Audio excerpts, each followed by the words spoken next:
ശരവണ ഭവ. എല്ലാവർക്കും കാർത്തികേയം യൂട്യൂബ് ചാനലിലേക്ക് സ്വാഗതം. ഒരുപാട് പേര് കമൻ്റ് ഇടുന്നൊരു കാര്യമാണ്, അവരുടെ വീട്ടിൽ പൂജകളൊന്നും ചെയ്യാൻ സമ്മതിക്കില്ല. എന്തിനേറെ പറയുന്നു, വ്രതങ്ങൾ പോലും എടുക്കാൻ സമ്മതിക്കാത്ത വീട്ടുകാരുണ്ട്. അപ്പം ഞങ്ങൾക്ക് ക്ഷേത്രത്തിൽ പോയി ഞങ്ങളുടെ ആഗ്രഹം സാധിക്കാൻ വേണ്ടി ചെയ്യാൻ പറ്റുന്ന വഴിപാടുകളുണ്ടോ, ഉണ്ടെങ്കിൽ അവയെക്കുറിച്ചൊന്ന് പറയുമോ എന്നുള്ളത്. ഇന്ന് ഞാൻ നിങ്ങളുമായിട്ട് പങ്കുവയ്ക്കുന്നത് ഗണപതി ഭഗവാന് ചെയ്യുന്ന ഒരു വഴിപാടാണ്. ഇത് ചെയ്തിട്ടുള്ള എല്ലാവർക്കും ഫലം കിട്ടിയിട്ടുള്ളൊരു വഴിപാടുമാണ്. വളരെയധികം എളുപ്പത്തിൽ ആർക്ക് വേണമെങ്കിലും ചെയ്യാൻ പറ്റുന്ന ഒരു വഴിപാടാണ് ഇത്. അപ്പം നമുക്കിത് ചെയ്യേണ്ടുന്ന രീതി എങ്ങനെയാണ്, ഏത് ദിവസം ചെയ്യണമെന്നൊക്കെ നോക്കാം.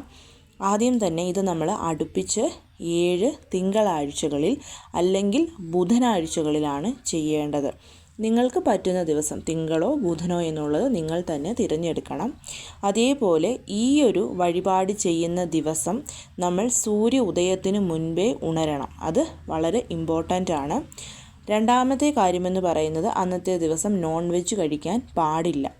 നിങ്ങൾക്ക് മറ്റെന്ത് ഭക്ഷണവും കഴിക്കാം, വ്രതമെടുക്കണം എന്നൊന്നുമില്ല. പക്ഷേ നോൺ വെജ് അന്നത്തെ ദിവസം കഴിക്കുകയേ ചെയ്യരുത്.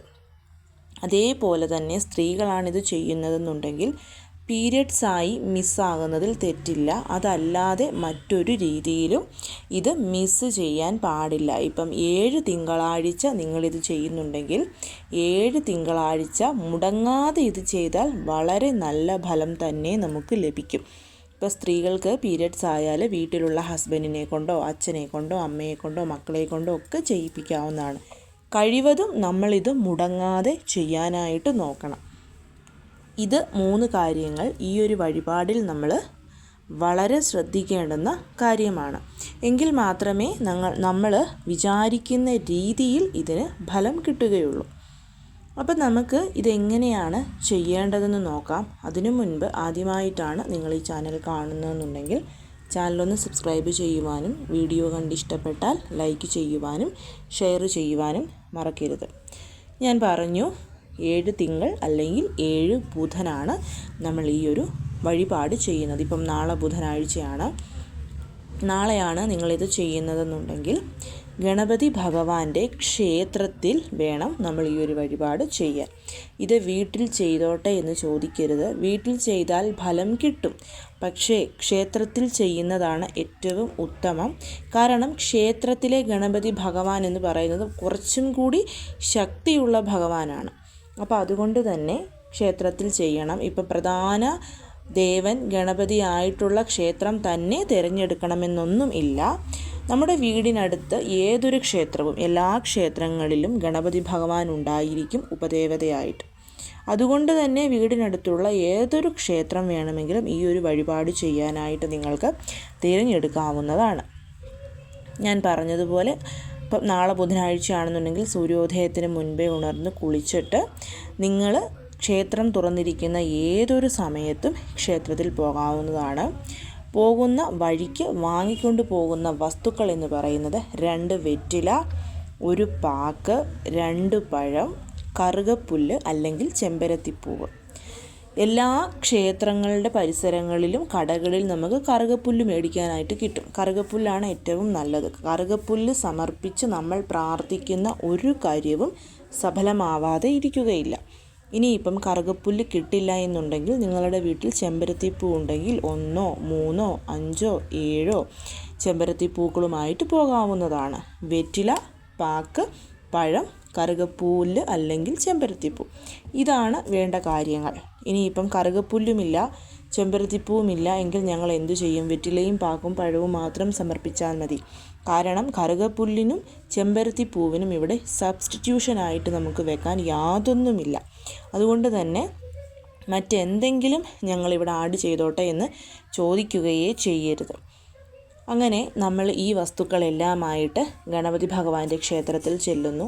ഭഗവാന്റെ നടയ്ക്കൽ നമ്മൾ വെറ്റില, 2 വെറ്റില വെച്ച് അതിന് മുകളിലായിട്ട് പാക്ക് വെച്ച് അതിനോട് ചേർത്ത് 2 പഴവും വെച്ച് ചെമ്പരത്തിപ്പൂവോ കറുകപ്പുല്ലോ കൂടി വെച്ച് ഭഗവാന്റെ നടയ്ക്കൽ സമർപ്പിച്ച് ഭഗവാനെ കൈകൂപ്പി പ്രാർത്ഥിച്ച് നമ്മൾ പറയണം, 7 തിങ്കളാഴ്ച അല്ലെങ്കിൽ ബുധനാഴ്ച ഞാൻ ഈ ഒരു പരിഹാരം തുടർച്ചയായിട്ട് തന്നെ ചെയ്തോളാം. എൻ്റെ ഈ ഒരു ആഗ്രഹം ഭഗവാനെ അങ്ങ് സാധിച്ചു തരണം. നിങ്ങൾക്ക് മറ്റുള്ളവരെ ദ്രോഹിക്കാത്ത, മറ്റുള്ളവർക്ക് വിഷമമുണ്ടാക്കാത്ത എന്തൊരു ആഗ്രഹവും ഭഗവാനോട് ചോദിക്കാവുന്നതാണ്. ഇത് മാത്രമേ നമ്മൾ ശ്രദ്ധിക്കേണ്ടതുള്ളൂ. ഭഗവാനോട് അങ്ങനെ നമ്മുടെ ആഗ്രഹം പറഞ്ഞതിന് ശേഷം നിങ്ങളെക്കൊണ്ട് എത്ര പ്രാവശ്യം ഗണപതി ഭഗവാന് വലം വരാൻ പറ്റുമോ അത്രയും പ്രാവശ്യം വലം വരണം. സാധാരണ ചിലവർ പറയും 1 ചുറ്റേ പാടുള്ളൂ, 3 ചുറ്റേ പാടുള്ളൂ എന്നൊക്കെ. അങ്ങനെയല്ല. നിങ്ങളെക്കൊണ്ട് ഒരൊറ്റ ചുറ്റേ പറ്റുള്ളൂ എങ്കിലും അത് ആത്മാർത്ഥമായിട്ടും നിറഞ്ഞ മനസ്സോടും ഭക്തിയോടും കൂടി വേണം. ഞാനിപ്പം നിങ്ങളൊരു 27 തവണ ഗണപതി ഭഗവാനെ വലം വയ്ക്കൂ എന്ന് പറയുമ്പം ഈശ്വര 27 തവണ വലം വെക്കണമല്ലോ, 1 ആയി 2 ആയി 3 ആയി എന്ന് നമ്മൾ എണ്ണും. അപ്പം അതിൽ ചിലപ്പോൾ ഒരു ആത്മാർത്ഥത ഇല്ലായിരിക്കാം. ചിലപ്പോൾ നമ്മുടെ കാലുവേദന എടുക്കും, മടുത്തു എന്നൊക്കെ നമുക്ക് തോന്നും. അതുകൊണ്ടാണ് ഞാൻ പറഞ്ഞത്, നിങ്ങളെക്കൊണ്ട് എത്ര പ്രാവശ്യം ഭഗവാന് ചുറ്റാൻ പറ്റും അത്രയും പ്രാവശ്യം ചുറ്റിയാൽ മതി. അത് ഒറ്റ സംഖ്യയിലായിരിക്കണം, അതേപോലെ നിറഞ്ഞ മനസ്സായിരിക്കണം. നിങ്ങൾക്കിപ്പോൾ ഒരേ ഒരു തവണ, ഇപ്പം ഇത് കണ്ടുകൊണ്ടിരിക്കുന്നത് അമ്മമാരൊക്കെയാണ്, അവർക്ക് കാലുവേദനയും മുട്ടുവേദനയൊക്കെ ഉണ്ടെന്നുണ്ടെങ്കിൽ ഒരേ ഒരു പ്രാവശ്യം ഭഗവാനെ വലം വെച്ചാൽ മതി. അത് നിറഞ്ഞ ഭക്തിയോടും നമ്മൾ അർപ്പണത്തോടും കൂടിയിട്ട് വേണം ചെയ്യാൻ. അങ്ങനെ ചുറ്റുമ്പം നിങ്ങൾക്ക് അറിയാവുന്ന മന്ത്രങ്ങൾ അത് എന്തായാലും ചൊല്ലിക്കൊണ്ട് വേണം ഭഗവാന് ചുറ്റാൻ വേണ്ടിയിട്ട്. ഓം ഗം ഗണപതയേ നമഃ, ഓം ഏകദന്തം മഹാകായം തപ്തകാഞ്ചന സന്നിഭം ലംബോദരം വിശാലാക്ഷം വന്ദേഹം ഗണനായകം. ഈ മന്ത്രം ചൊല്ലിക്കൊണ്ട് ചുറ്റാവുന്നതാണ്. അങ്ങനെയല്ലെന്നുണ്ടെങ്കിൽ ഗജാനനം ഭൂതഗണാതിസേവിതം കപിത്തജംബൂ ഫലസാരഭക്ഷിതം ഉമാസുധം ശോകവിനാശകാരണം നമാമി വിഘ്നേശ്വരപാദ പങ്കജം. അല്ലെന്നുണ്ടെങ്കിൽ കഴിഞ്ഞ ദിവസം സങ്കടഹാര ചതുർത്ഥി വീഡിയോ ഇട്ടപ്പോൾ ഞാൻ പറഞ്ഞിരുന്നു ഭഗവാന്റെ ഗായത്രി മന്ത്രം. അതാണ് നിങ്ങൾക്ക് ചൊല്ലാൻ അറിയാവുന്നെങ്കിൽ അത് ചൊല്ലാം. എന്തു മന്ത്രവും ചൊല്ലിക്കൊണ്ട് ഭഗവാനെ ചുറ്റണം. അങ്ങനെ നിങ്ങളിപ്പോൾ എത്ര ചുറ്റാണോ ചുറ്റുന്നത് ആ ചുറ്റ് പൂർത്തിയാകുമ്പോൾ വീണ്ടും ഭഗവാന്റെ മുൻപിൽ വന്ന് നിന്ന് ഭഗവാനോട് ഞാൻ എൻ്റെ ഈ ആഗ്രഹം അങ്ങയിൽ സമർപ്പിച്ച്, അങ്ങയിൽ വിശ്വസിച്ച് സമർപ്പിച്ച് ഞാൻ തിരിച്ചു പോവുകയാണ്. ഞാൻ ഈ 7 തിങ്കളാഴ്ച അല്ലെങ്കിൽ ബുധനാഴ്ച പൂർത്തിയാകുമ്പോഴേക്കും എൻ്റെ ഈ ആഗ്രഹം ഭഗവാനെ അങ്ങ് സാധിച്ചു തന്ന് എന്നെ അനുഗ്രഹിക്കണമേ എന്ന് പ്രാർത്ഥിക്കുക. ഇത്ര മാത്രമേ ഉള്ളൂ ഈ ഒരു വഴിപാട്. കൂടിപ്പോയാൽ 2 വെറ്റിലയ്ക്കും പാക്കിനും പഴത്തിനും എല്ലാത്തിനും കൂടെ അധികം പൈസയും ആവില്ല. പക്ഷേ തീർച്ചയായും നിങ്ങളുടെ ആഗ്രഹം അത് ഭഗവാൻ വളരെ പെട്ടെന്ന് തന്നെ നിങ്ങൾക്ക് സാധിച്ചു തന്നിരിക്കും. അക്കാര്യത്തിൽ നിങ്ങൾക്ക് സംശയിക്കേണ്ടെന്ന് യാതൊരുവിധ ആവശ്യമില്ല.